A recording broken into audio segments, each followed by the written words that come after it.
After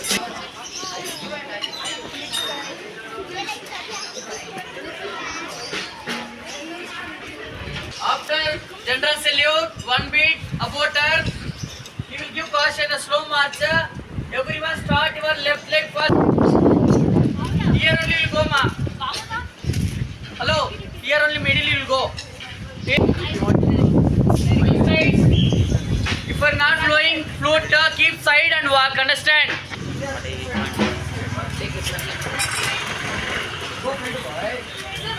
Okay.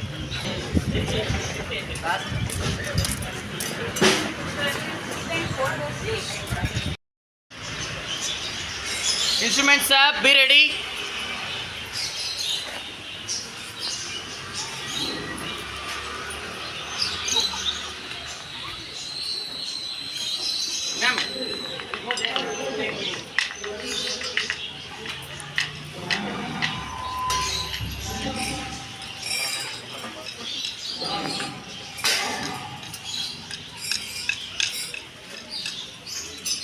That's nice, no? After we'll take one photo.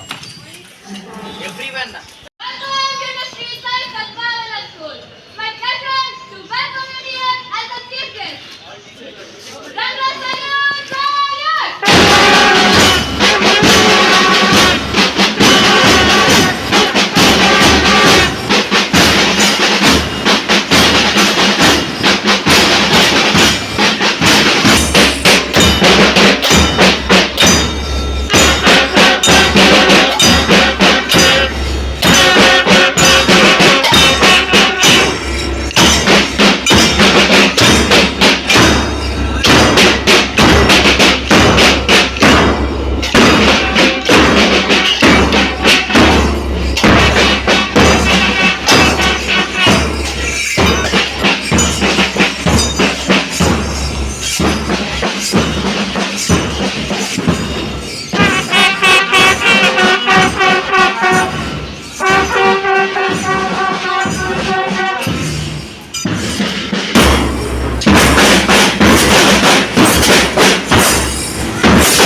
Guess what day is today?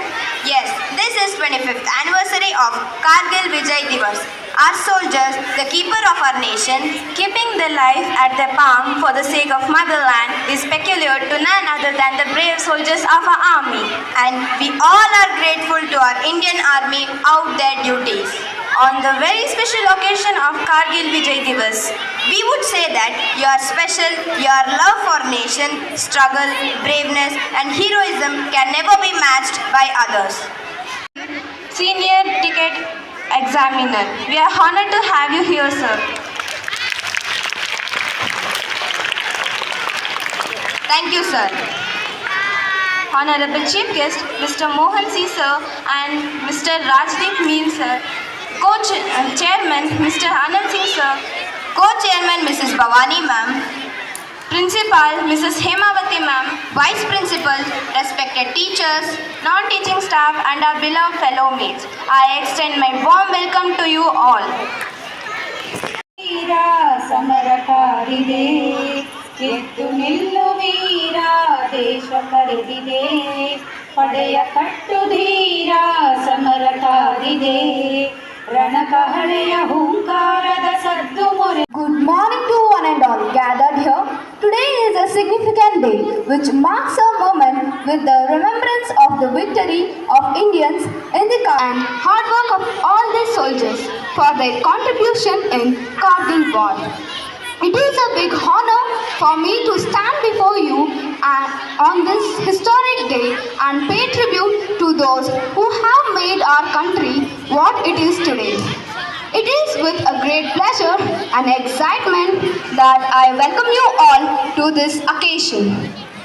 Firstly, I would like to welcome our chief guest, Mr. Mohan Singh, retired Army Medical Corps, and Mr. Rajdeep Meel, Senior Tickets Examiner, for accepting our invitation for giving the keynote speech today and guiding us to new beginning. Please put your hands together to welcome them. I welcome you both. I welcome you, sir. Next, I would like to extend my hearty welcome to our chairman, Anand Singh sir, and co-chairman, Bhavani ma'am, who always support and encourage us to choose the right path and motivating us to always move forward. Please put your hands together to welcome them. I welcome you, sir and ma'am. I am elated to welcome our headmistress, Ms. Hemavati ma'am, who guide us through our ups and downs and lift us up to a bright face. Put your hands together to welcome her. I welcome you, ma'am. Then I extend my warm welcome to our vice principals, Mr. Rajesh P. sir and Mr. Mahadev sir, who serve us as the pillars of strength. Put your hands together to welcome them. I welcome both of you, sir. I am delighted to welcome our dedicated teaching faculty and hard-working non-teaching faculty for their tireless work and dutifulness. Put your hands together to welcome them. I welcome you all. Last but not the least, I welcome all my beloved friends to this occasion and enjoy it. I welcome you, friends. Thank you. Have a wonderful day.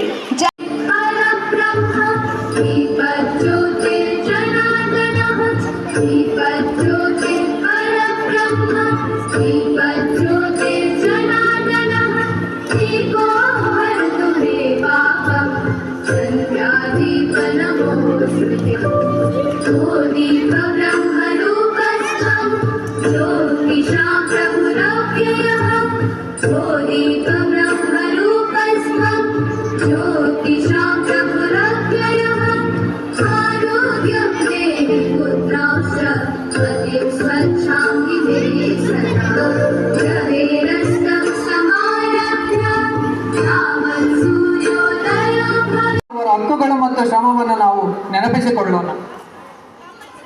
Kargil विजय दिवस हमारे जांबाज सैनिकों की वीरता, शौर्य और बलिदान की याद दिलाता है.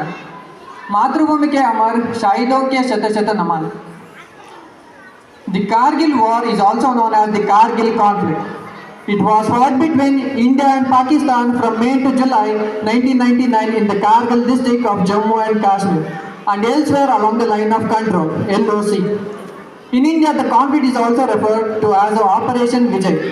The Indian Air Force acted jointly with the Indian Army to flush out the Pakistan Army and the paramilitary troops from vacated Indian positions along the LOC in what was designated as Operation Save Sugar.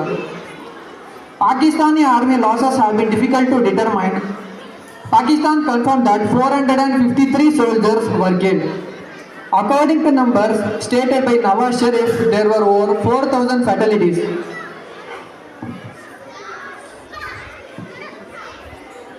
According to him, on the war he mentioned that more than 3,000 Mujahideen officers and adversity just as a brave soldier triumph in war.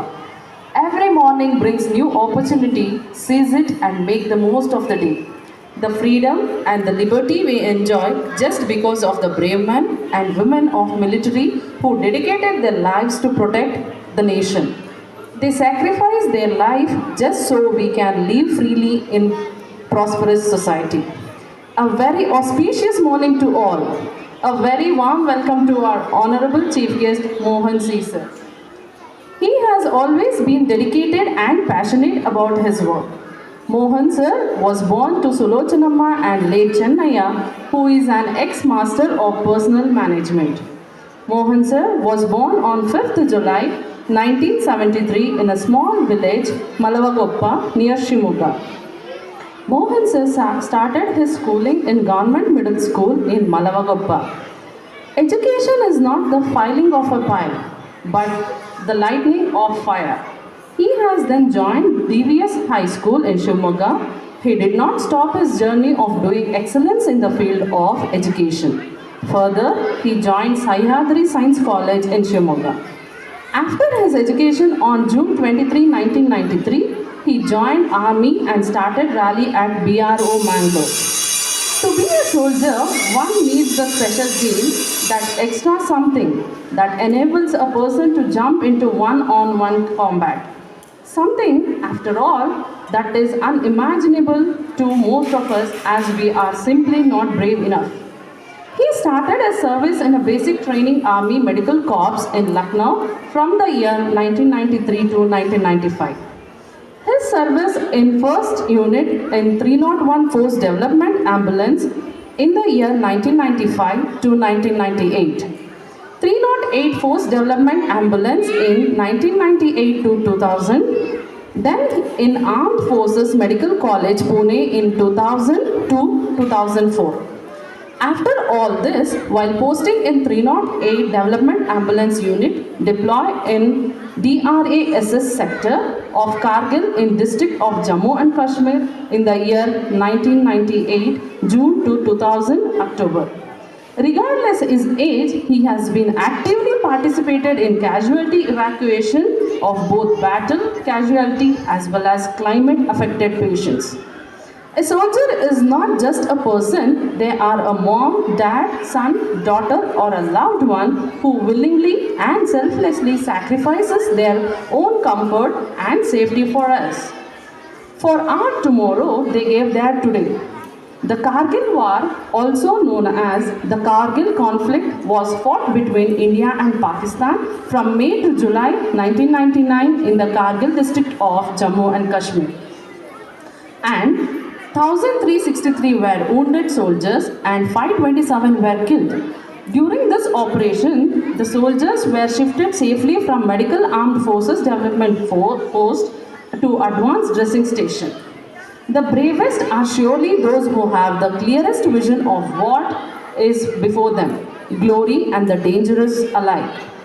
And yet notwithstanding out, go to meet it, Mohan Caesar, who has been through all this, has got retired on 1st July in the year 2010. Preparing for retirement is a mission like any other. When you retire, your mission will change, but your duty to the country will not. Even after his retirement, he did not stop his service.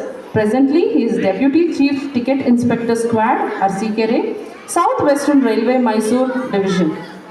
Mohan sir always believed that the strength of the nation always lies in the well-being of its soldier.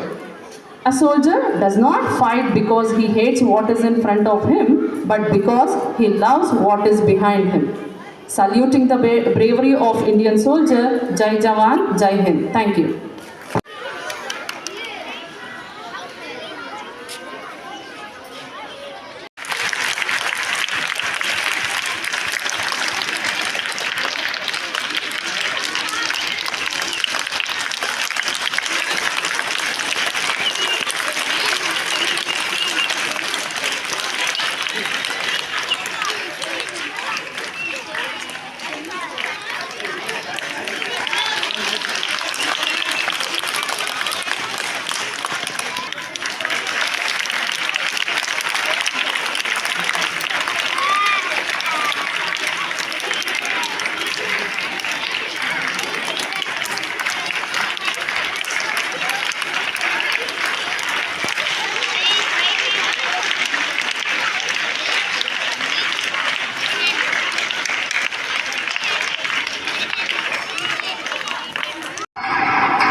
వచ్చింది విని నేను వెళ్ళాలి.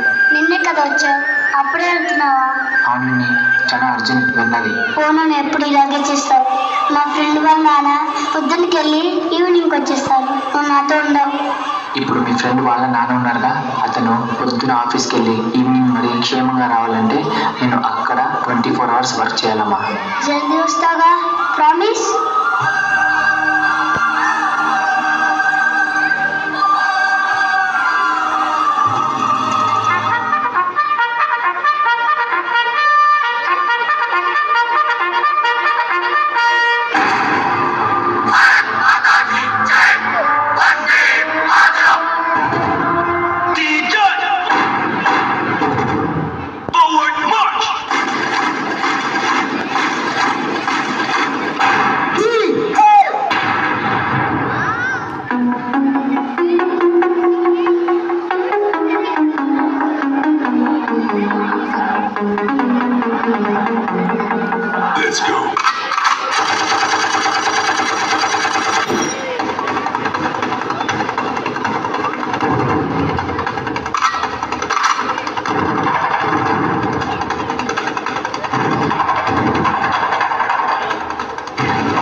దేశం కోసం బతకడం అనే ultimately serve the people, die for the country, live like a legend.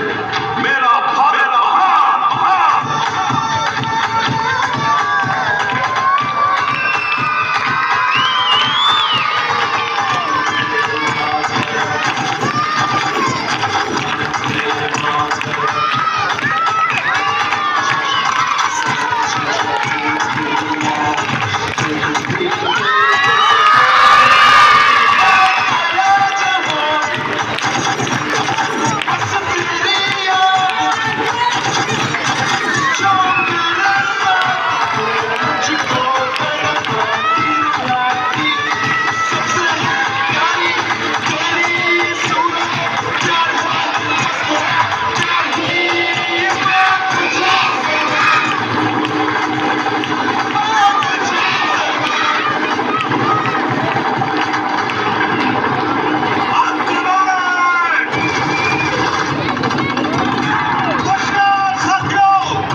Major Sanket, ఏంటి ఆలోచిస్తున్నావు?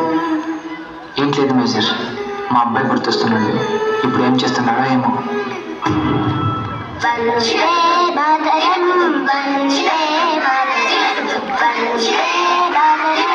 వందే మాతరం, వందే మాతరం, వందే మాతరం, వందే మాతరం.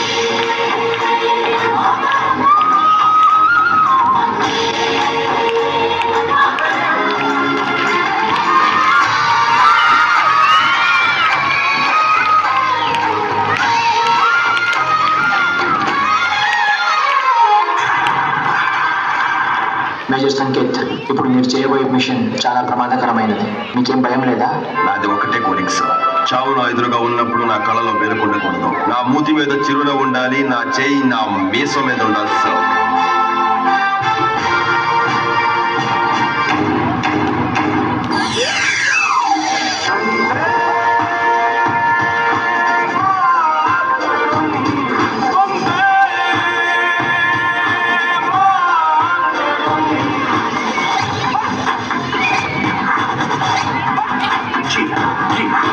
झंडा इंडिया का बेटे गाड़ दूंगा.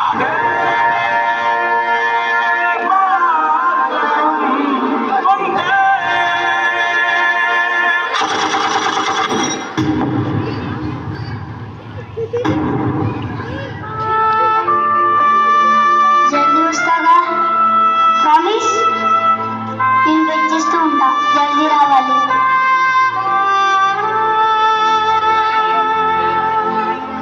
విని ఏడువకురా. మా డాడీ చనిపోయాడని ఇప్పుడు మా నాన్న లేరుగా. మీ డాడీ పొద్దున వెళ్ళి ఈవినింగ్ వెళ్ళొస్తారు. మీరెಲ್ಲ హ్యాపీగా ఉంటారు.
ನೋಡಿ ಜಗತ್ತು ನನ್ನ ತಾಯಿ ಅಳ್ತಿದ್ದಾಳೆ ಅಂತ ಆಡ್ಕೊಳ್ಳುತ್ತೆ. ನೀನು ಅಳಬೇಡಮ್ಮ, ನೀನು ಅಳಬೇಡ. ಹೌದಪ್ಪ, ಎಲ್ಲರೂ ಆಡ್ಕೊತಾರೆ. ಆದ್ರೆ ಇವತ್ತು ನನ್ನ ಮಗ ಈ ಕತ್ಲು ಕೋಣೆಯಲ್ಲಿ ಯಾಕಿದ್ದಾರೆ ಅಂತ ಯಾರು ಕೇಳ್ತಿಲ್ಲಲ್ಲ ಮಗನೇ. ಅಮ್ಮ, ಇವತ್ತು ಕತ್ತಲ ಕೋಣೆ ಇರಬಹುದು, ಆದ್ರೆ ನಾಳೆ ಬೆಳಕಿಗೆ ಬಂದೇ ಬರ್ತೀನಮ್ಮ. ನೀನು ಅಳಬೇಡಮ್ಮ, ನೀನು ಅಳಬೇಡ. ಇನ್ನೇನ್ ಮಾಡ್ಲಿಕ್ಕಂತ ಹಕ್ಕಿದಾರ ಸ್ವತಂತ್ರವಾಗಿ ಹಾರಾಡ್ಕೊಂಡಿರ್ಬೇಕಾಗಿದ್ದ ನನ್ನ ಮಗ ಇವತ್ತು ಜೈಲ್ ಸೇರಿದಾನೆ ಅಂತ ಅಳ್ದೆ ಮತ್ತೇನ್ ಮಾಡ್ಲು. ಕೆಲವು ದಿನಗಳು ಕಳೆಯಲಿ, ಇದರಿಂದ ಹೊರಬಂದು ಸ್ವತಂತ್ರವಾಗಿ ನೀನು ಅಳಬೇಡ. ನೀನು ಅಳೋದನ್ನ ನನ್ನಿಂದ ನೋಡೋಕೆ ಆಗೋಲ್ಲ ಅಮ್ಮ. ಅಳಬೇಡಮ್ಮ, ಅಳಬೇಡ. ಆದ್ರೆ ಮಗನೇ, ನೀನಿಂದ ಹೊರಗೆ ಬರಕ್ಕಾಗೋದಿಲ್ಲ ಅಂತ ನನಗೆ ತುಂಬಾ ಚೆನ್ನಾಗಿ ಗೊತ್ತು. ಇವರು ನಿನಗೆ ಗಲ್ ಶಿಕ್ಷೆ ವಿಧಿಸ್ತಿರೋದು ನನಗೆ ಗೊತ್ತು. ಇದು ನನ್ನ ಕೊನೆ ಭೇಟಿ, ನನಗೆ ಗೊತ್ತು ಕಣೋ. ನನ್ನ ಮಗ ಸಾಯೋದಿಲ್ಲ, ನಾನು ನೋಡಕ್ ಇಷ್ಟಪಡೋದಿಲ್ಲ. ಇಷ್ಟ ಇಲ್ಲ ಕಂದ. ತಾಯಿನ ಕಾಪಾಡೋದು ಮಗನ ಕರ್ತವ್ಯ ಅಲ್ವೇನಮ್ಮ? ಹೆತ್ತ ತಾಯಿ ಮಗನಿಗೆ ಜನ್ಮ ಕೊಡ್ತಾಳೆ. ಆದ್ರೆ ಭಾರತಾಂಬೆ ನಾವು ಬದುಕಿರೋವರೆಗೂ ನಮ್ಮನ್ನ ಹೊರತಾಳೆ, ಸಾಕ್ತಾಳೆ, ಬೆಳೆಸ್ತಾಳೆ. ಅವಳ ಗುಣ ತೀರಿಸೋದು ತಪ್ಪ ಅಮ್ಮ? ಹೇಳಮ್ಮ, ಹೇಳು. ವ್ಯಾಪಾರ ಮಾಡ್ಕೊಂಡು ಹೊಟ್ಟೆ ತುಂಬಿಸ್ಕೊಳ್ಳೋಕೆ ಬಂದ ಬ್ರಿಟಿಷವರು ಇವತ್ತು ನಮ್ಮನ್ನ ಅವರ ಕಪಿ ಮುಷ್ಟಿಯಲ್ಲಿ ಇಟ್ಕೊಂಡು ಆಟ ಮಾಡಿಸ್ತಿರುವಾಗ ಅವರ ಸೊಕ್ಕು ಮುರಿಯದೆ ಸುಮ್ಮನೆ ಇರಕ್ಕಾಗುತ್ತಾ ಅಮ್ಮ? ಹೇಳಮ್ಮ, ಹೇಳು. ಅಯ್ಯೋ ಮಗನೇ, ನಿನ್ನ ಆದರ್ಶ, ಈ ಹೋರಾಟ ಎಲ್ಲ ಸರಿಯಾಗಿದೆ. ಅದೇ ಚಿಕ್ಕ ವಯಸ್ಸಲ್ಲಿ ಇದೆಲ್ಲ ಬೇಡಪ್ಪ. ಬಾಡಿ ಬದುಕಬೇಕಾಗಿದ್ದ ನನ್ನ ಮಗ ನನ್ನ ಕಣ್ಣಿಗೆ ನೇಣಿಗಿರೋದನ್ನ ನೋಡಕ್ಕಾಗತ್ತಾ? ಹೇಳ. ಅಮ್ಮ, ಎಲ್ರು ತನ್ನ ಜೀವನನೇ ಮುಖ್ಯ ಅಂತ ನೋಡಿದ್ರೆ ಅದು ಸ್ವಾರ್ಥ ಅಲ್ವೇನಮ್ಮ? ಹಂಗ್ ಮಾಡಿದ್ರೆ ನಮ್ಮ ಭಾರತಾಂಬೆನ ಕಾಪಾಡೋರು ಯಾರು? ನಮಗೆ ದೇಶಕ್ಕೆ ಸ್ವಾತಂತ್ರ್ಯ ಬರೋದು ಯಾವಾಗ? ಆದ್ರೆ ನೀನು ನೇಣಿಗಾಗ್ತಾರಲ್ವೋ? ನಿನ್ನ ಮಗ ಭಗತ್ ಸಿಂಗ್ ಸಾಯ್ತಿರಬಹುದು, ಆದರೆ ಭಾರತಾಂಬೆಯ ಮಡಿಲಲ್ಲಿ ಸಾವಿರಾರು ಭಗತ್ ಸಿಂಗ್ ಇದ್ದಾರೆ. ಅದರಲ್ಲಿ ನಿನ್ನ ಮಗ ಭಗತ್ ಸಿಂಗ್ನ ಕಾಣಮ್ಮ. ನಾನು ಇವತ್ತು ಸಾಯ್ತಿರೋದು ನನ್ನ ಭಾರತಾಂಬೆಯಗೋಸ್ಕರ. ಆ ಬ್ರಿಟಿಷ್ ಅವರ ಎದುರುಗಡೆ ಹೇಡಿಯಾಗಿ ಬದುಕಲು ಬಯಸ್ತೀಯಮ್ಮ? ಹೇಳಮ್ಮ, ಹೇಳು. ಅಯ್ಯೋ ನನಗೆ ಎಂತ ಸ್ಥಿತಿ ತಂದಿದ್ಯಪ್ಪ. ನನ್ನ ಮಗ ಸಾಯೋದಲ್ಲ, ನನ್ನ ಕಣ್ಣಾರೆ ನಾನೇ ನೋಡ್ಬೇಕಾ? ನೀನು ಬದುಕಿದ್ರೆ ಹೇಡಿಯಾಗಿ ಅವ್ರ ಕಾಳಾಗಿ ಬದುಕಬೇಕು, ಇಲ್ಲ ಊರಿಗೋಸ್ಕರ ಸಾಯ್ಬೇಕು. ಇದೆಲ್ಲ ನೋಡೋಕ್ಕಿಂತ ನಾನು ಸಾಯೋದೇ ವಾಸಿ, ನಾನು ಸತ್ತೋದೇ ವಾಸಿ. ಇವತ್ತು ನಿನ್ನ ಮಗ ಸಾಯ್ತಿರಬಹುದು, ಆದರೆ ನನ್ನ ಆದರ್ಶಗಳು ಸಾಯಲ್ಲ. ಮುಂದೊಂದು ದಿನ ನಮ್ಮ ದೇಶಕ್ಕೆ ಸ್ವಾತಂತ್ರ್ಯ ಬಂದಾಗ ಪ್ರತಿ ಒಬ್ಬ ಭಾರತೀಯನು ತನ್ನ ಮಗ, ನಿನ್ನ ಮಗ ಭಗತ್ ಸಿಂಗ್ ತರ ಇರಬೇಕು, ಭಗತ್ ಸಿಂಗ್ ತರ ಇರಬೇಕು ಅಂತ ಬಯಸ್ತಾಳೆ. ಸಾವು ದೇಹಕ್ಕಷ್ಟೇ, ಆದರ್ಶಕ್ಕಲ್ಲ. ಇಲ್ಲಿಯವರೆಗೂ ನಮ್ಮ ಆದರ್ಶಗಳು ಜೀವಂತವಾಗಿರ್ತವೋ ಅಲ್ಲಿಯವರೆಗೂ ನಾವು ಜೀವಂತವಾಗಿರ್ತೀವಿ. ಇಂಕ್ವಿಲಾಬ್ ಜಿಂದಾಬಾದ್, ಇಂಕ್ವಿಲಾಬ್ ಜಿಂದಾಬಾದ್. ನನಗೆ ಎಷ್ಟು ಪುಣ್ಯ ಮಾಡಿದ್ರು. ಇವರು ನನ್ನ ಮನೆ, ನನ್ನ ಸಂಸಾರ ಅಂತ ಹೋರಾಡಿದ್ರೆ ನೀವು ಚಿಕ್ಕ ವಯಸ್ಸಲ್ಲಿ ಈ ದೇಶ ನನ್ನ ಮನೆ, ಇದಿರೋರೆಲ್ಲ ನನ್ನ ಕುಟುಂಬ ಅಂತ ಹೋರಾಡ್ತಿದ್ಯಲ್ಲ. ನನಗೆ ನೀನು ಬೇಡ. ಇಲ್ಲ, ನಾನಿಲ್ಲ ಅದಿಲ್ಲ, ನಾನು ಅಳೋದಿಲ್ಲ, ಅಳೋದಿಲ್ಲ. ಅಮ್ಮ, ಮುಂದಿನ ಜನ್ಮ ಅಂತ ಒಂದಿದ್ರೆ ಈ ಮಣ್ಣಲ್ಲೇ ಹುಟ್ಟಿ ನಿನ್ನ ಮಗನಾಗಿ ಹುಟ್ಟಿ ನಿನ್ನ ಋಣ ತೀರಿಸ್ತೀನಮ್ಮ. ಈ ಜನ್ಮದಲ್ಲಿ ನನ್ನನ್ನು ಕ್ಷಮಿಸ್ಬಿಡಮ್ಮ, ಕ್ಷಮಿಸ್ತು. ನಾನು ಗಳಿಗೇರಿಸಿರೋದು ನಾಲ್ಕಲ್ಲ, ಸಂತೋಷ ಸಾಹೇಬ್ರೆ. ನಿಮ್ಮಂತ ಬೀದಿ ನಾಯಿಗಳ ಹತ್ರ ಕುನ್ನಿಯಾಗಿ ಸಾಯೋದಕ್ಕಿಂತ ನಮ್ಮ ಭಾರತಾಂಬೆಗೋಸ್ಕರ, ಅವರ ಸ್ವಾತಂತ್ರ್ಯಕ್ಕೋಸ್ಕರ ಸಾಯೋದು ಒಳ್ಳೆಯದು. ಸಂತೋಷ ಪಡಿಸಿಯ ಯೋಚನ ಮಾಡುವ ನೀನದು ಬಾಳಿ ಬದುಕಬೇಕಾದ ವಯಸ್ಸು, ಸಾಯುವ ವಯಸ್ಸು ಅಲ್ಲ. ನೀನದು ಕನಸು ಕಾಣುವ ವಯಸ್ಸು. ಆ ಕನಸನ್ನು ನನಸು ಮಾಡಿಕೊಳ್ಳುವ ವಯಸ್ಸು. ಆದರೆ ನೀನು ಶಾಲೆಯವರೆಯಾಗಿದೆಯ ಸಾಹೇಬ್ರೆ? ನಾನು ಚಿಕ್ಕ ವಯಸ್ಸಿನಿಂದ ಒಂದು ಕನಸು ಕಂಡಿದ್ದೀನಿ. ಏನ್ ಗೊತ್ತಾ? ಭಾರತಾಂಬೆಯನ್ನ ನಿಮ್ಮ ಕಪಿ ಮುಷ್ಟಿಯಿಂದ ಬಿಡಿಸ್ಕೋಬೇಕು ಅಂತ. ಆದ್ರೆ ಏನ್ ಮಾಡೋದು? ನನ್ನಿಂದ ಆಗ್ತಿಲ್ವೇ? ಆದ್ರೂ ಬೇಜಾರಿಲ್ಲ. ಒಬ್ಬ ಭಗತ್ ಸಿಂಗ್ ಸತ್ರ ಏನಂತೆ? ಭಾರತಾಂಬೆಯ ಮಡಿಲಲ್ಲಿ ಸಾವಿರಾರು ಲಕ್ಷಾಂತರ ಭಗತ್ ಸಿಂಗ್ ಇದ್ದಾರೆ. ನಮಗೆ ಸ್ವಾತಂತ್ರ್ಯ ತಂದೆ ತರ್ತಾರೆ. ಮಣ್ಣಿಗೋಸ್ಕರ ಪ್ರಾಣ ಕೊಡ್ತೀಯ? ಇದು ನಿಮಗೆ ಬರೀ ಮಣ್ಣು ಅಷ್ಟೇ. ಆದರೆ ಇದು ಜಲಿಯನ್ ವಾಲಾಬಾಗ್ ಮಣ್ಣು. ಇದರಲ್ಲಿ ನೂರಾರು ಸ್ವಾತಂತ್ರ್ಯ ಹೋರಾಟಗಾರರ ರಕ್ತ ಇದೆ. ಆದರೆ ಕುಸಿದಿದೆ. ನನ್ನ ಉಸಿರು ಇರುವವರೆಗೂ ಹೋರಾಡ್ತೀನಿ. ಸಾಯುವ ವೇಳೆಯಲ್ಲಿ ಸ್ವಾತಂತ್ರ್ಯ ಕೀತಂತ್ರ ಎನ್ನಬೇಕ. ನೋಡು ಫರ್ಗೆಟ್. ನಿನಗೆ ಒಂದು ಮಾತು ಹೇಳ್ತೀನಿ ಕೇಳು. ನಿನಗೇನು ಚಿಕ್ಕ ವಯಸ್ಸು, ಈ ವಯಸ್ಸಿನಲ್ಲಿ ಹೇಗೆ ಹೇಳಬೇಕು ಹಾಗೆ ಹೇಳು. ನಿನ್ನದು ಹಳೆ ಮನಸ್ಸು, ಅದಕ್ಕೆ ಹೇಳ್ತಿದ್ದೀನಿ ಕೇಳು. ಈಗಲೇ ನನ್ನದು ತಪ್ಪಾಯಿತು, ನಿಮ್ಮ ಸವಾರಕ್ಕೆ ಬರೋದಿಲ್ಲ, ನಮ್ಮನ್ನ ಬಿಡಬೇಡಿ ಎಂದು ಅಪಲಜಿ ಮಾತು ಕೇಳಿಸು. ನಾನು ಅದನ್ನ ನಮ್ಮ ಕಂಪನಿ ಸಕಾಲಕ್ಕೆ ಕಳಿಸಿ ನಿನ್ನನ್ನು ಪ್ರಾಣ ಉಳಿಸೋಕ್ಕೆ ಟ್ರೈ ಮಾಡ್ತೀನಿ. ಅಪಾಲಜಿ ಬರ್ಕೊಡ್ಬೇಕಾ ಸಾಹೇಬ್ರೆ? ಅಪಾಲಜಿ. ಈ ಭಗತ್ ಸಿಂಗ್ ಮೈಯಲ್ಲಿ ಹರಿದಿರುವುದು ಹೇಡಿಗಳ ರಕ್ತ ಅಲ್ಲ, ವೀರರ ರಕ್ತ. ಚಿಕ್ಕ ವಯಸ್ಸಿನಿಂದಲೇ ಭಾರತ ಸ್ವಾತಂತ್ರ್ಯಗೊಳಿಸಬೇಕು ಅಂತ ಕನಸುಕೊಂಡಿರೋ ನಾನು ಅಪಾಲಜಿ ಲೆಟರ್ ಬರ್ಕೊಡ್ಬೇಕಾ? Apology letter. ನನ್ನ ಪ್ರಾಣ ಬಿಡ್ತೀನಿ ಹೊರತು ಅಂತ ನೀಚ ಕೆಲಸ ಮಾಡಲ್ಲ. ಸಾಹೇಬ್ರೆ, ಸಾಹೇಬ್ರೆ, ದಯವಿಟ್ಟು ದಯವಿಟ್ಟು ನನ್ನ ಮಗನ ಉಳಿಸ್ಕೊಡಿ ಸಾಹೇಬ್ರೆ, ಉಳಿಸ್ಕೊಡಿ ಸಾಹೇಬ್ರೆ. ನಿಮ್ಮ ಮಗನಿಗೆ ಆಗಲೇ ಹೇಳಿದೆ, ಅವನು ಅಪಾಲಜಿ ಲೆಟರ್ ಬರೆದು ಕೊಟ್ಟು ನಿಮಗೆ ಸವಾಸಕ್ಕೆ ಬರೋದಿಲ್ಲ, ನನ್ನನ್ನು ಬಿಟ್ಟಬೇಡಿ ಅಂತ ನಾನು ಟ್ರೈ ಮಾಡ್ತೀನಿ. ಆದರೆ ಅವನು ಬರ್ಕೊಟ್ಟಿಲ್ಲ. ಏನು ನನ್ನ ಮಗ ಭಗತ್ ನಿಮ್ ಕಾಲಾಗಿ ನಿಮಗ್ ಶರಣಾಗ್ಬೇಕಾ? ಇದ್ರ ಬದಲು ಅವನು ವೀರಮರಣ ಹೊನ್ನಾರೆ ವಾಸಿ. ಮಗನೇ ಹೋಗಿ ಬಾ.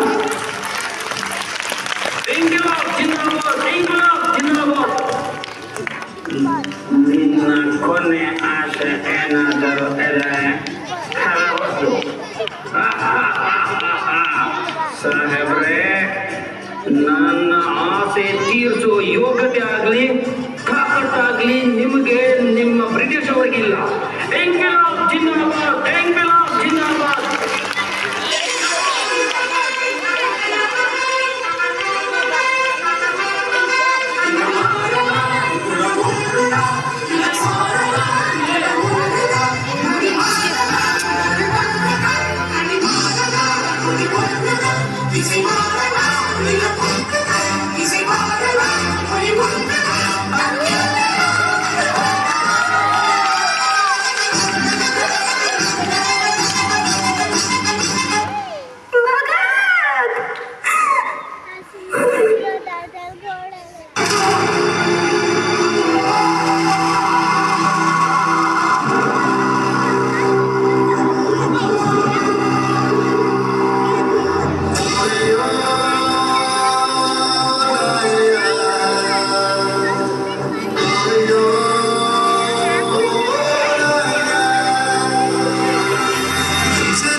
ಭಾರತದಲ್ಲಿ ಪ್ರಾಣತ್ಯಾಗ ಮಾಡಿದಂಥ ವ್ಯಕ್ತಿ ಸತ್ತು 90 ವರ್ಷಗಳಾದರೂ ನಮ್ಮ ಹೃದಯಗಳಲ್ಲಿ ಜೀವಂತವಾಗಿದ್ದಾರೆ.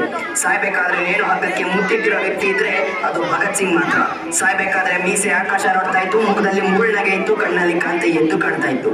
ಸಾಯ್ತೀನಿ ಅನ್ನೋ ಭಯ ಇರಲಿಲ್ಲ, ಸತ್ ಮೇಲೆ ಸ್ವತಂತ್ರ ಕೊಡಿಸೋರು ಯಾರು ಅನ್ನೋ ಭಯ ಇತ್ತು. ತನ್ನ 23 ವಯಸ್ಸಿನಲ್ಲಿ ದೇಹ ಬಲಿದಾನ ಮಾಡಿದಂಥ ವೀರನಿಗೆ ಭಾರತ ಮಾತೆ ಕೂಡ ಕಂಬನಿ ಇಟ್ಟಿತ್ತು.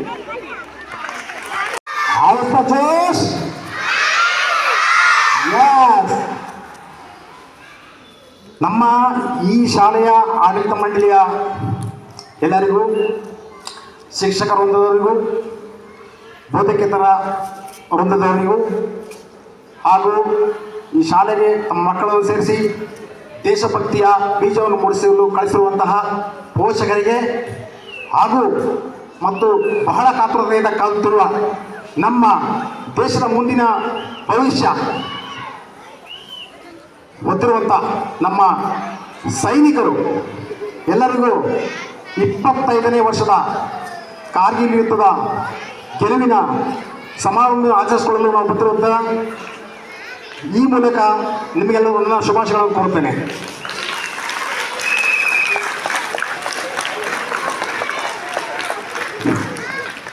ಸುಮಾರು 25 ವರ್ಷಗಳ ಹಿಂದೆ ಕಾರ್ಗಿಲ್ ಯುದ್ಧ ನಡೆದಿತ್ತು.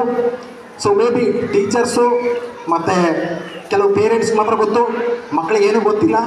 ಸೊ ಆದರೂ 25 ವರ್ಷದ ಮುಂದಿನ ಕಾರ್ಗಿಲ್ ಯುದ್ಧವನ್ನು ನೆನೆಸಿ ಆ ಯುದ್ಧದಲ್ಲಿ ದೇಶಕ್ಕಾಗಿ 577 ಸೈನಿಕರು ಪ್ರಾಣತ್ಯಾಗ ಮಾಡಿ ಸುಮಾರು 1000 ಸೈನಿಕರು ಗಾಯಗೊಂಡು ನಮ್ಮ ದೇಶದ ಭವಿಷ್ಯವನ್ನು ಯಾವುದೇ ದೇಶದ ಮುಂದೆ ಮಂಡಿ ಬರದಂತೆ ಮಾಡದಂತೆ ದೇಶಕ್ಕಾಗಿ ಪ್ರಾಣ ಕೊಟ್ಟಂತಹ ನಮ್ಮ ಸೈನಿಕರ ಒಂದು ಆತ್ಮಕ್ಕೆ ಶಾಂತಿ ಕೊಡಲು ಒಂದೇ ಒಂದು ನಿಮಿಷ ನಾವು ಶಾಂತಿಯನ್ನು ಮಾಡಿ ಎಲ್ಲ ಎತ್ತಿಕೊಳ್ಳಬೇಕು. ದಯವಿಟ್ಟು ಒಂದೇ ಒಂದು ನಿಮಿಷ ಶಾಂತಿಯನ್ನು ಇದು ಮಾಡಿ ಅವರ ಆತ್ಮಕ್ಕೆ ಶಾಂತಿ ಸಿಗಲಿ ಅಂತ ಕೇಳ್ಕೊಳ್ಳೋಣ. ಸೈಲೆನ್ಸ್ ಆಗಿ please stand.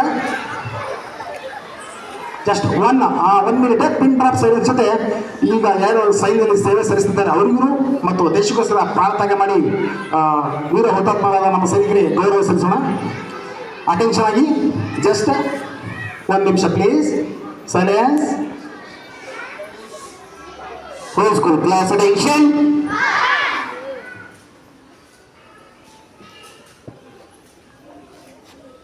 Please, sir. Please, you are session. So next ನಾನು ಈ ಶಾಲೆಗೆ ಬಂದಾಗ ನಾನು ಒಂದು ಕೆಲವು ಅನುಭವ ಹೇಳ್ಕೊಡ್ತೀನಿ. ಫಸ್ಟ್ ನಾನು ಬಂದಾಗ ವೆಲ್ಕಮ್ ಮಾಡಿದ band party with scouts I think. So ಅವ್ರನ್ನ ತಯಾರು ಮಾಡಿದಂಥ ಶಿಕ್ಷಕರು ಒಂದರಿಗೆ ಕಂಗ್ರಾಟ್ಸ್ ಹೇಳ್ತೀನಿ. ಬೆಳೆಯುವ ಪೈರು ಮೊಳಕೆಯಲ್ಲಿ, ಹಾಗಾಗಿ ಏನೇ ಒಂದು ಡಿಸಿಪ್ಲಿನ್ ಬರ್ಬೇಕಾದ್ರೆ ಅವ್ರನ್ನ ಪ್ರೋತ್ಸಾಹಿಸಿ ಅವರಲ್ಲಿರುವ ಅವರಿಗೆ ಹುಮ್ಮಸ್ಸು ತಂದು ಅವ್ರನ್ನ ಡಿಸಿಪ್ಲಿನ್ ಆಗಿ ಏನೇ ಒಂದು ಕಾರ್ಯ ಮಾಡಲಿಕ್ಕೆ ಸಹಕರಿಸಿದಂಥ ಎಲ್ಲ ಸ್ಕೌಟ್ಸ್ ಆ್ಯಂಡ್ ಬ್ಯಾಂಡ್ ಪಾರ್ಟಿಗೆ ಸಪೋರ್ಟ್ ಮಾಡೋಂಥ ಶಿಕ್ಷಕರಿಗೆ ನನ್ನ ಅಭಿನಂದನೆ ಮತ್ತು ಸ್ಕೌಟ್ಸ್ ಪಾರ್ಟಿಗೆ ನನ್ನ ಅಭಿನಂದನೆ ತಿಳಿಸ್ತೀನಿ. ನಂತರದ ಬೆಳಗ್ಗೆ ಏನಂದರೆ ಏನು ಕಾರ್ಗಿಲ್ ಯುದ್ಧದ ಬಗ್ಗೆ ನಮಗೆ ಮರೆತು ಹೋದ ಕೆಲವು ಸಂಗತಿಗಳನ್ನು ಸ್ಟೇಜ್ ಪರ್ಫಾರ್ಮೆನ್ಸ್ ಮಾಡಿ ನಮ್ಮ ಸೇಮ್ ಯುದ್ಧ ಕ್ಷೇತ್ರಕ್ಕೆ ಮತ್ತೆ ನನ್ನನ್ನು ಕೊಂಡೊಯ್ತು. ಸೊ ಅದನ್ನು ಮಾಡಿದಂಥ ನಮ್ಮ ಬಾಯ್ಸ್ಗೆ ಥ್ಯಾಂಕ್ಸ್. ಸೊ ಅದರ ನಂತರ ನಮ್ಮ ನಾರಿಯರೇನು ಅಬಲೆಯರಲ್ಲ ಸಬಲೆಯರು, ಅವರು ತಮ್ಮ ಏನು ದೇಶಭಕ್ತಿ ಗೀತೆ ತೋರಿಸಿ ನಾವೂ ಸಹ ಸೈನಿಕರು ಮುಂದೆ ಹಾಕ್ತೀವಿ, ದೇಶದ ಬಗ್ಗೆ ನಮ್ಮನ್ನು ಇದಿದೆ ಅಂತ ತೋರಿಸ್ಕೊಟ್ಟ ನಮ್ಮ ಲೇಡೀಸ್ ಟೀಮ್ ಕಂಗ್ರಾಟ್ಸ್, ಚೆನ್ನಾಗಿ ಮಾಡಿದ್ರಿ. Once again heart touchful from me. So next ಅದಕ್ಕೂ ಮಿಗಿಲಾಗಿ ಏನು ಭಗತ್ ಸಿಂಗ್ ಅವರ ಸ್ಕ್ರಿಪ್ಟ್ ಇತ್ತು, ಅದು ನನ್ನ ಮನ ಮುಟ್ಟಿತು. ಕಾರಣ ಅವರು ಒಂದರಲ್ಲಿ ಕೇಳಿದೆ, ಸಾವು ಬರ್ಬೋದು ಆದರೆ ಆದರ್ಶ ಸಾಯೋದಿಲ್ಲ. ಅದೇ ಒಂದು ಏನೇ ಹುಮ್ಮಸ್ಸಿದೆ ನಮ್ಮ ಸೈನಿಕರಲ್ಲಿ ಇತ್ತು. ಇದೇ ಒಂದು ನಮ್ಮ ಯುದ್ಧದಲ್ಲಿ ಕಾರ್ಗಿಲ್ ಯುದ್ಧದಲ್ಲಿ ನಮ್ಮ ಸೈನಿಕರು ಇದೇ ಒಂದು ತಮ್ಮ ಆದರ್ಶವನ್ನು ಬಿಡದೆ ಸತ್ರು, ವೀರಣ ಬಂದಿದ್ರು, ಆದರೆ ದೇಶಕ್ಕೋಗಿ ಪ್ರಾಣವನ್ನು ತೆತ್ತರು. ಆ ಒಂದು ಪ್ರಾಣ ತೆತ್ತಂಥ ನಮ್ಮ ಸೈನಿಕರಾಗೆ ಗೌರವ ಕೊಡಲಿಂದೆ ಇದು ನಾವು ಅದರ ಜ್ಞಾಪಕಾರ್ಥ ಹೋಗಿ ಈ ಕಾರ್ಗಿಲ್ ವಿಜಯ ದಿವಸವನ್ನು ಆಚರಿಸ್ತಾ ಇದ್ದೀವಿ. ಸೊ ಅದೆಲ್ಲರಿಗೂ ನಿಮಗೆ ಈ ಒಂದು ಫಂಕ್ಷನಲ್ಲಿ ನಮಗೆ ಆದರಿಂದ ಬರಮಾಡಿ ಕೊಟ್ಟಂಥ ಶಾಲೆಯ ಮಂಡಳಿಗೆ ನನ್ನ ಕಡೆಯಿಂದ ವಂದನೆಗಳು. ಸೊ ಮತ್ತೆ ಈ ನಮ್ಮ ಮುಂದೆ ಪುಟ್ಟ ಸೈನಿಕರಿದ್ದಾರೆ.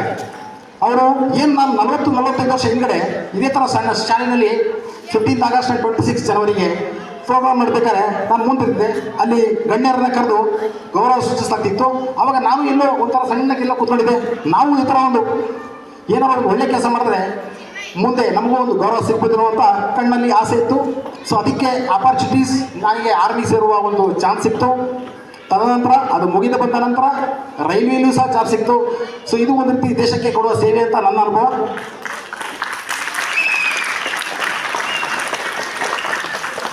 ಈ ಒಂದು ಕಾರ್ಯಕ್ರಮದಲ್ಲಿ ನನಗೆ ಕಾರ್ಗಿಲ್ ಯುದ್ಧದ ಬಗ್ಗೆ ಕೆಲವು ಸನ್ನಿವೇಶಗಳನ್ನ ತಿಳಿಸಿ ಇಷ್ಟಪಡ್ತೀನಿ. ಸೊ ಮಕ್ಕಳು ಕೆಲವು ವರ್ಡ್ಸ್ ಇಂಗ್ಲೀಷು ಅಥವಾ ಹಿಂದಿಲಿ ಇರ್ತವೆ. ಸೊ ತದನಂತರ ಅರ್ಥವಾಗಿದ್ದರೆ ನಾನು ಕೆಲವು ಅವರಿಗೆ ಚಾನ್ಸ್ ಕೊಡ್ತೀನಿ ಕ್ವಶನ್ಸ್ ಕೇಳೋದಕ್ಕೆ, ಅದನ್ನು ಕೇಳ್ಬೋದು. ಸೊ ಅದಕ್ಕಿಂತ ಮುಂಚೆಯಾಗಿ ನಾನು ಕಾರ್ಗಿಲ್ ಅಂದರೆ ಏನು, ಯುದ್ಧದ ಸನ್ನಿವೇಶ ಏನಿತ್ತು, ಯಾಕಾಯಿತು, ಅಲ್ಲಿ ನಮ್ಮ ಸೈನಿಕರು ಪಟ್ಟಂತಹ ಅನುಭವಗಳು.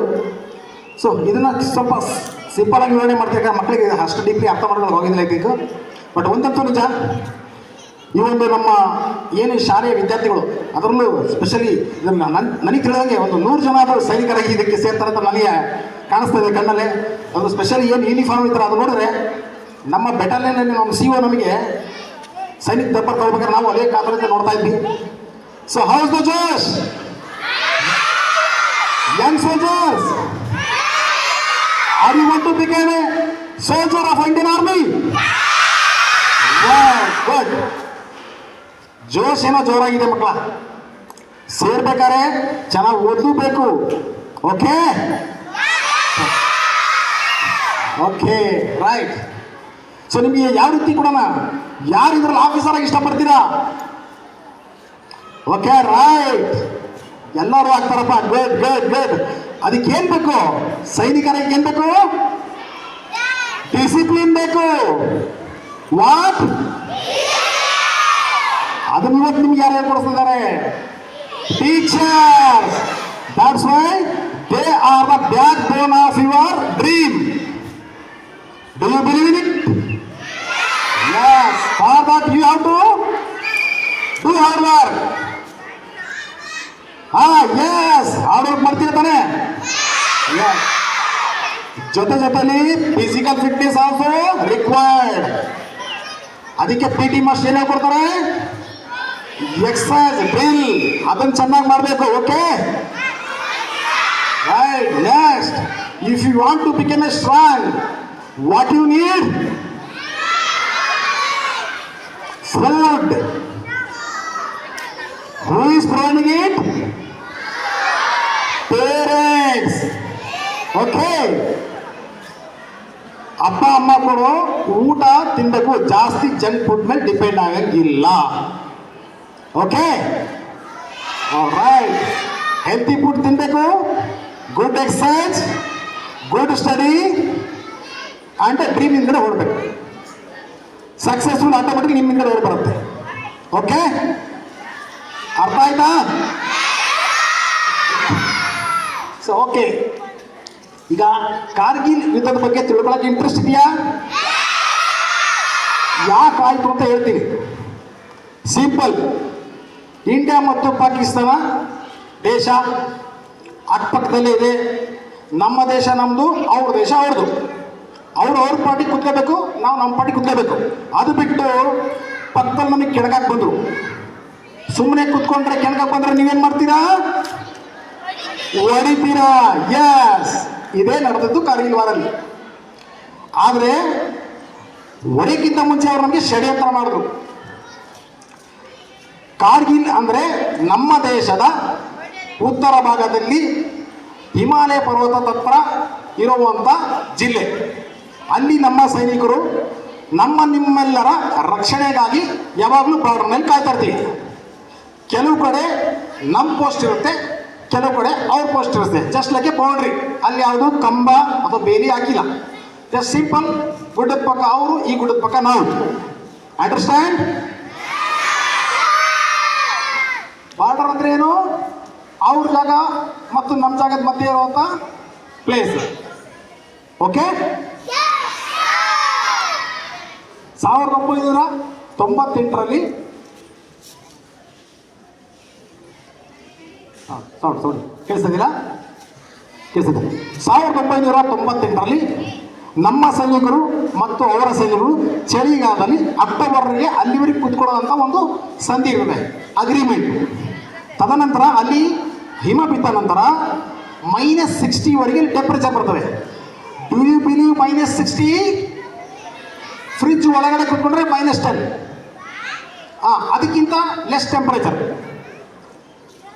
ಅಷ್ಟು ಟೆಂಪರೇಚರ್ಲಿ ಯುದ್ಧ ಮಾಡೋಕ್ಕೆ ಹೋಗೋದಿಲ್ಲ. ನಮ್ಮ ಸೈನಿಕರು ನಮ್ಮ ಕೆಳಗಡೆ ಬೇಸ್ ಕ್ಯಾಪಿಗೆ, ಅವರ ಸೈನಿಕರು ಬೇಸ್ ಕ್ಯಾಪಿಗೆ ಇಳಿಯುವಂಥ ಒಂದು ಅಗ್ರಿಮೆಂಟ್ ಇರ್ತದೆ. ಆ ಅಗ್ರಿಮೆಂಟ್ ಪ್ರಕಾರ ನಾವು ನಮ್ಮ ಬೇಸಿಗೆ ಬರ್ತೀವಿ, ಆದರೆ ಅವರು ಅವ್ರ ಬೇಸಿಗೆ ರಿಟರ್ನ್ ಆಗೋದಿಲ್ಲ. ನಾವು ಬಂದ ನಂತರ ನಮ್ಮ ಪೋಸ್ಟ್ಗಳನ್ನ ಬಂದು ಕ್ಯಾಪ್ಚರ್ ಮಾಡ್ತಾರೆ, ಗೊತ್ತಿಲ್ಲದ ಬಂದು ನಮ್ಮ ಜಾಗ ಕುತ್ಕೊಂಡ್ಬಿಡ್ತಾರೆ. ತದನಂತರ 6 ತಿಂಗಳ ನಂತರ ಏಪ್ರಿಲ್ ಆ್ಯಂಡ್ ಮೇನಲ್ಲಿ ಹಿಮ ಕರಗಿದಾಗ ನಮ್ಮ ಮಿಲಿಟರಿಯವರು ನಮ್ಮ ಜಾಗ ಚೆಕ್ ಮಾಡ್ಕೊಂಡು ನಮ್ಮ ಪೋಸ್ಟಲ್ಲಿ ಕೊಡ್ತೀವಿ. ಆದರೆ ನಮ್ಮ ಸೈನಿಕರು ನಮ್ಮ ಪೋಸ್ಟಿಗೆ ಹೋದಾಗ ಸರ್ಪ್ರೈಸ್ ಅಟ್ಯಾಕ್. ನೀವೆಲ್ಲ ಕೇಳಿರ್ತೀರಾ mostly teachers and lieutenant Saurabh Kalia and team ನಮ್ಮ ಯೂನಿಟ್ ಹೋಗುತ್ತೆ ಪೆಟ್ರೋಲಿಂಗ್ ಆ್ಯಂಡ್ ರೇಕಿಂಗ್, ಅಂದರೆ ನಮ್ಮ ಜಾಗನ ನಾವು ಮಾಜರ್ ಮಾಡಿ ನಮ್ಮ ಜಾಗ ಸರಿ ಇದೆಯಲ್ಲ ನೋಡಿ ಕುತ್ಕೊಳ್ಳೋದು. ಅಲ್ಲಿ ಕುತ್ಕೊಳ್ಳೋದಕ್ಕೆ ಹೋದಾಗ ಅವ್ರ ಮೇಲೆ ಸರ್ಪ್ರೈಸ್ ಅಟ್ಯಾಕ್ ನಡೀತದೆ. ಯಾವ ರೀತಿ ಇತ್ತು ಅಂದರೆ ಬ್ಲ್ಯಾಂಕ್ ಫೈರ್, ಅಂದರೆ ಹತ್ತಿರವಾಗಿ ಸೈನಿಕರ ತಲೆಗೆ ಗುಂಡು ಬಿದ್ದಿತ್ತು. ನಮ್ಮ ಸೈನಿಕರು ಕೆಲವರು ಸೆರೆ ಹಿಡ್ಕೊಂಡು ಹೋಗ್ತಾರೆ. ತದನಂತರ ಅವರು ನಮ್ಮ ರೇಡಿಯೋ ಸಿಟಿ ಬರಲ್ಲ. ಪೆಟ್ರೋಲಿಂಗ್ ಹೋದಾಗ ನಾವು ವೈರ್ಲೆಸ್ ಕನೆಕ್ಷನ್ ಇರ್ತದೆ. ಹೆಡ್ ಕ್ವಾರ್ಟರ್ ಆಫೀಸರಿಂದ ನಾವು ಎಲ್ಲೆಲ್ಲಿ ಹೋಗ್ತಾ ಇದ್ದೀವಿ ಪೆಟ್ರೋಲಿಂಗು, ನಮ್ಮ ಸ್ಥಾನ ಎಲ್ಲಿ, ಅದನ್ನು ನಾವು ಹೆಡ್ ಕ್ವಾರ್ಟ್ರಿಗೆ ಕೊಡ್ತಾ ಇರ್ತೀವಿ. ಏಕದಮ್ ಕಮ್ಯುನಿಕೇಷನ್ ಕಟ್ ಆಗ್ತದೆ. ಅವರು ಎಲ್ಲಿ ಹೋದ್ರು ಸೈನಿಕರು ಏನಾಗಿ ಏನೂ ಗೊತ್ತಾಗೋದಿಲ್ಲ. ಸೊ ನಂತರ ನೆಕ್ಸ್ಟ್ ಇನ್ನೊಂದು ಪೆಟ್ರೋಲಿಂಗ್ ಪಾರ್ಟಿ ಕಳಿಸುತ್ತೆ, ಏನಾಯ್ತು ಅಂತ ತಿಳ್ಕೊಳ್ಳೋದಕ್ಕೆ. ಅವಾಗ ಗೊತ್ತಾಗ್ತದೆ ನಮ್ಮ ಸೈನಿಕರ ಏನು ಡೆಡ್ ಬಾಡಿ ಸಿಗ್ತದೆ, ಅವ್ರು ತೊಗೊಂಡ್ಬರ್ತಾರೆ. ಕೆಲವು ಸೈನಿಕರನ್ನ ಅವರು ಜೀವಂತ ಹಿಡ್ಕೊಂಡೋಗಿರ್ತಾರೆ. ಸೊ ಹೀಗೆ ಹೆಡ್ ಕ್ವಾರ್ಟರ್ ತಿಳಿಯುತ್ತದೆ. ಆವಾಗ ಪಾಕಿಸ್ತಾನಕ್ಕೆ ನಾವು ಹೇಳ್ತೀವಿ, ಇಲ್ಲಿ ಏನೋ ನಿಮ್ಮ ದೇಶ ಸೈನಿಕರು ಏನೋ ತರಲೆ ಮಾಡಿದ್ದಾರೆ ಅಥವಾ ಈ ರೀತಿ ಕಾನೂನು ಬಾಹಿರ ಕೃತ್ಯ ಮಾಡಿದ್ದಾರೆ ಅಂತ. ಸೊ ಅವ್ರು ಒಪ್ಕೊಳ್ಳೋದಿಲ್ಲ. ಅವ್ರು ಹೇಳ್ತಾರೆ ನಮ್ಮ ದೇಶ ಸೈನಿಕರಲ್ಲ, ಅವರು ಬಾಡಿಗೆ ಭಟ್ರು ಅಥವಾ ಉಗ್ರವಾದಿಗಳು ಅಂತ ಹೇಳಿ ಸುಳ್ಳು ಹೇಳ್ತಾರೆ. ಸೊ ತದನಂತರ ಇದನ್ನು ನಾವು ಸೇನಾ ಮುಖ್ಯಾಲಯಕ್ಕೆ ಕಳಿಸಲಾಗುತ್ತೆ. ಇನ್ನೂ ಅಡಿಷನಲ್ ಪೆಟ್ರೋಲಿಂಗ್ ಮತ್ತೆ ಎಕ್ಸ್ಟ್ರಾ ಸೈನಿಕರನ್ನ ಕಳಿಸಿ ಅಲ್ಲಿ ಏನು ಪೊಸಿಷನ್ ಇದೆ ಅದನ್ನು ತಿಳ್ಕೊಳ್ಳೋಕ್ಕೆ ಕಳಿಸ್ತೀವಿ. ಆಗಲೂ ಮತ್ತೆ ಅವ್ರ ಮೇಲೆ ಅಟ್ಯಾಕ್ ನಡೀತದೆ. ಸೊ ನಂತರ ನಮ್ಮ ಸ್ವಲ್ಪ ಗೇಮ್ ಪ್ಲಾನ್ ಚೇಂಜ್ ಮಾಡ್ತಾರೆ ನಮ್ಮ ಸೈನಿಕರು. ಜಸ್ಟ್ ಸುಮ್ಮನೆ ಕಳಿಸೋದು, ಎಲ್ಲೆಲ್ಲಿ ನಮ್ಮ ಮೇಲೆ ಅಟ್ಯಾಕ್ ನಡೆದಿದೆ ಆ ಪಾಯಿಂಟನ್ನ ಮಾರ್ಕ್ ಮಾಡ್ಕೊಂಡ್ಬರ್ತಾರೆ. ಆವಾಗ ನಮ್ಗೆ ಯಾವುದೇ ರೀತಿ ಗೊತ್ತಿರಲ್ಲ ಎಷ್ಟು ಸೈನಿಕರಿದ್ದಾರೆ, ಏನು ನಡೀತಾ ಇದೆ, ಎಲ್ಲಿ ಪೋಸ್ಟ್ ಇದೆ ಅಂತ. ಜಸ್ಟ್ ಲೈಕೇನೆ ಆತ್ಮಹತ್ಯೆ ಅಟ್ಯಾಕ್, ನನಗೇನು ಗೊತ್ತಿಲ್ಲ, ಹೋಗೋದು ಸತ್ತು ಬರೋದು, ಅದು ಮಾತ್ರ. ಸೊ ತದನಂತರ ನಮ್ಮ ಸೈನಿಕರು ಆಫೀಸರ್ಗಳು ಒಂದು ಪ್ಲ್ಯಾನ್ ಮಾಡ್ತಾರೆ. ಬೇರೆ ಬೇರೆ ಸ್ಥಳದಲ್ಲಿ ಬೇರೆ ಬೇರೆ ರೀತಿಯಲ್ಲಿ ಅದನ್ನು ಇದು ಮಾಡ್ತಾರೆ. ಸ್ಯಾಟಲೈಟ್ ಇಮೇಜಸ್ ತೊಗೊಳ್ತಾರೆ, ಏರೋಪ್ಲೇನಿಂದ ಇಮೇಜ್ ತೊಗೊಳ್ತಾರೆ. ರೇಕಿ ಆ್ಯಂಡ್ ರಿಕೋನಿಸಸ್ ಬೆಟಾಲಿಯನ್ ಅಂತ ಇರ್ತದೆ ನಮ್ಮಲ್ಲಿ, ಹೆಲಿಕಾಪ್ಟರಿಗೂ ಅದು ಭಾಳಷ್ಟು ಮೇಲೆ ಹಾರಿ ಅಲ್ಲಿಂದ ಕೆಲವು ಫೋಟೋ ಇಮೇಜಸ್ ತೊಗೊಳುತ್ತೆ. ಅದರಲ್ಲಿ ನಮಗೆ ಅಗಾಧವಾದ ಒಂದು ಮಾಹಿತಿ ತಿಳಿಯುತ್ತೆ. ಅದರಲ್ಲಿ ಎಲ್ಲೋ 50 ಅಥವಾ 100 ಸೈನಿಕರು ಬಂದು ನಮ್ಮ ಅಂದರೆ ಈ ಬಾಡಿಗೆ ಬಿಟ್ಟರು ಅಥವಾ ಉಗ್ರವಾದಿಗಳೆಲ್ಲ ಪಾಕಿಸ್ತಾನದ ಸೈನಿಕರೇ ಪ್ರಿಪೇರ್ ಆಗಿ ಬಂದು ವಾರಿಗೆ ನಮ್ಮ ಸ್ಥಳಗಳನ್ನ ಆಕರ್ಷಿಸಿಕೊಂಡು ನಮ್ಮ ವಿರುದ್ಧನೇ ಅದನ್ನು ಬಳಸ್ಕೊಳ್ತಾ ಇದ್ದಾರೆ ಅಂತ ಒಂದು ಮಾಹಿತಿ ಬರ್ತದೆ. ಸೊ ಇದು ಹೆಚ್ಚು ಕಡಿಮೆ ಸುಮಾರು 100ರಿಂದ 150 ಕಿಲೋಮೀಟರ್ ಇರುವಂಥ ನಮ್ಮ NOC ಅಲ್ಲಿ ಇತ್ತು. ಅದರಲ್ಲಿ 4 ಸೆಕ್ಟರ್ ಇರ್ತದೆ. Dras sector, Kaksar, Kargil and Batalik. ಈ ಒಂದು 4 ಸೆಕ್ಟರ್ಗಳಲ್ಲಿ ಅವರು ಮುಂದಿರ್ತಾರೆ. ಮುಂದೆ ಅಂದರೆ ನಾವೇನು ಇನ್ಫಿಲ್ಟ್ರೇಷನ್ ಅಂತ ಹೇಳಿದ್ರು ನಮ್ಮ ಹುಡುಗರಿಗೆ ಮಾಡಿ ತೋರಿಸಿದ್ರು. ಇನ್ಫಿಲ್ಟ್ರೇಷನ್ ನಡೆದಿರ್ತದೆ. ಇನ್ಫಿಲ್ಟ್ರೇಷನ್ ಅಂದರೆ ನಮ್ಮ ಸ್ಥಳದಲ್ಲಿ ಅವ್ರು ನುಗ್ಗಿರ್ತಾರೆ. ಅದು ಯಾವುದೇ ರೀತಿ ನಮ್ಮ ಸೈನಿಕರ ಲ್ಯಾಬ್ಸ್ ಅಲ್ಲ, ಅದು ಅಥವಾ ಇಂಟೆಲಿಜೆನ್ಸ್ ಲ್ಯಾಬ್ಸ್ ಅಲ್ಲ, ಅತಿಯಾದ ನಂಬಿಕೆ, ಷಡ್ಯಂತ್ರವನ್ನು ಅರ್ಥ ಮಾಡಿಕೊಳ್ಳಲಾಗದ ಅಥವಾ ಮತ್ತೊಬ್ಬ ದೇಶದ ಮೇಲೆ ಅತಿಯಾದ ನಂಬಿಕೆಯಿಂದ ನಮಗೆ ಮೋಸ ಆಯಿತು. ಈ ಒಂದು ಮೋಸವನ್ನು ನಾವು ನಮ್ಮ ಸೈನಿಕರ ತ್ಯಾಗ ಮತ್ತು ಬಲಿದಾನಗಳಿಂದ ಮಟ್ಟ ಹಾಕಿ ಈ ಒಂದು ಯುದ್ಧ ನಡೆಸಬೇಕಾಯಿತು. ಓಕೆ, ಇದ್ರ ಬಗ್ಗೆ ಮಕ್ಕಳಿಗೆ ಅರ್ಥ ಆಗ್ತಾ ಇದೆಯಾ? ನಾನು ಹೇಳೋ ಲ್ಯಾಂಗ್ವೇಜ್ ಅರ್ಥ ಆಗ್ತಿದೆಯಾ? ಓಕೆ, ಜೋಶ್ ಏನೋ ಹೀಗಿದೆ. Okay right. So next, so ಇದರ ನಂತರ ನಮ್ಮ ಸೈನಿಕರು ಅಲ್ಲಿನ ಒಂದು ಪಾಕಿಸ್ತಾನದ ಸೈನಿಕರ ಸ್ಟ್ರೆಂತ್ ತಿಳ್ಕೊಳ್ಬೇಕಾಗಿತ್ತು. ಅವರ ಬಳಿ ಇರುವ ವೆಪನರಿ ತಿಳ್ಕೊಬೇಕಾಯಿತು. ಅವ್ರ ಹತ್ರ ಏನೇನು ಫೆಸಿಲಿಟೀಸ್ ತಿಳ್ಕೊಬೇಕಾಯಿತು. ಜೊತೆಯಲ್ಲಿ ನಮ್ಮ ಅಲ್ಲಿರೋ ಸೈನಿಕರು ಎದುರಿಸಬೇಕಾಯಿತು ಮುಖ್ಯವಾದ ವೈರಿ 2. ಒಂದು ಗೊತ್ತು ಗುರು ಇಲ್ಲದ ಸೈನಿಕರ ಸಂಖ್ಯೆ ಮೀನ್ಸ್ ಅಪೋಸಿಷನ್ ಸೈನಿಕರ ಸಂಖ್ಯೆ ಮತ್ತು ವಾತಾವರಣದ ವೈಪರೀತ್ಯ ಕಂಡೀಷನ್, ಹಾರ್ಶ್ ಕಂಡೀಷನ್ಸ್ ವೆದರ್. ಆ ಒಂದು ಕಂಡೀಷನ್ ನಾವು ಇರಬೇಕಾದ್ರೆ ಸಮುದ್ರ ಮಟ್ಟದಿಂದ ಸುಮಾರು 9,000ರಿಂದ 18,000 ಅಡಿ ಸಾಗರದ ಮಟ್ಟದಿಂದ ಇರಬೇಕಾದ್ರೆ ನಮ್ಮಲ್ಲಿ ಅದನ್ನು ತೀವ್ರವಾದ ಚಳಿ ಮತ್ತು ನಮ್ಮ ದೇಹಕ್ಕೆ ಅಹಿತಕರವಾದ ಕೆಲವು ಸನ್ನಿವೇಶಗಳು ಇರ್ತವೆ. ಓಕೆ, ಮಕ್ಕಳಿಗೆ ಅರ್ಥ ಆಗ್ತಾ ಇದೆಯಾ? ಹೊಡಿಬೇಕಾಯ್ತು ಸೇರ್ ತಿನ್ಸ್ಕೊಳಕ್ಕೆ ಕಿತಾಪತಿ ಮಾಡಿದ್ರೆ ಬುದ್ಧಿ ಕಲ್ಸೋದಕ್ಕೆ. ಓಕೆ, ಕಿತಾಪತಿ ಮಾಡಿದ್ರೆ ಬುದ್ಧಿ ಕಲ್ಸ್ಬಿಡ್ತಾನೆ. ಅದಕ್ಕೆ ನಾವೇನು ಮಾಡಬೇಕು? ನಾವು ಅವ್ರಿಗಿಂತ ಜೋರಾಗಿ ಪ್ಲಾನ್ ಮಾಡಬೇಕು. ಆ ಪ್ಲಾನ್ ಏನಂತ ಹೇಳ್ತೀನಿ ಅಷ್ಟೇ. ಸೊ ನಮಗೆ ಅಲ್ಲಿ ಗುಡ್ಡದ ಮೇಲೆ ಕೂತಿರುವಂಥ ಒಬ್ಬ ಸೈನಿಕ ನಮ್ಮ ಕೆಳಗಡೆ ನಾವು ಅವ್ರ ಮೇಲೆ ಅಟ್ಯಾಕ್ ಮಾಡೋಕೆ ಹೋಗೋ ಸೈನಿಕ 100 ಜನಕ್ಕೆ ಸಮ ಇದ್ದ, 1:100 ಪಾಸಿಬಲ್. ಮೇಲೊಬ್ರಿಗೆ ಕೂರಿಸ್ತೀವಿ ಬಿಲ್ಡಿಂಗ್ ಮೇಲೆ, ಅವ್ನು ಕಲ್ಲೆಲ್ಲ ಇಟ್ಕೊಂಡೇನೆ, ಗನ್ ಇಟ್ಕೊಂಡೇನೆ, ನೀವು ಕೆಳಗಡೆ ಹೋಗ್ಕೊಂಡು ಅವ್ರು ಏನು ಮಾಡ್ತಾರೆ, ನೀವು 100 ಜನ ಸೋಲ್ಜರ್ಸ್ಗೆ ಅವ್ರು ಒಬ್ಬನೇ ಈಕ್ವಲ್. ಓಕೆ, ಅದಕ್ಕೆ ಏನು ಮಾಡಬೇಕು? We have to make a plan with advance technology. ವೆಪನ್ಸ್ನ ಅಡ್ವಾನ್ಸ್ ಆಗಿ ಬಳಸಬೇಕು, ಪ್ಲಾನ್ ಅಡ್ವಾನ್ಸ್ ಆಗಿ ಮಾಡಬೇಕು. ಅದೆಲ್ಲದಕ್ಕೂ ಮುಖ್ಯ ನಮ್ಮ ಹತ್ರ ಎಷ್ಟೇ ಪವರ್ಫುಲ್ ವೆಪನ್ಸ್ ಇದ್ರೂ ಅದ್ರ ಹಿಂದ್ಗಡೆ ವಾರ್ ಮಾಡುವಂಥ ಸೈನಿಕರ ಛಲ ಇರಬೇಕು. ಇರುತ್ತಾ ನಿಮ್ಮಲ್ಲಿ? ವಾರ್ ಮಾಡೋಕ್ಕೆ ಕೆಪಾಸಿಟಿ ಬೇಕು. ಅದಕ್ಕೇನು ಬೇಕು? ಕೆಪಾಸಿಟಿ ಯಾವ್ದ್ರ ಬರುತ್ತೆ? Hard work and hard training and support by nation. ನಿಮ್ಮ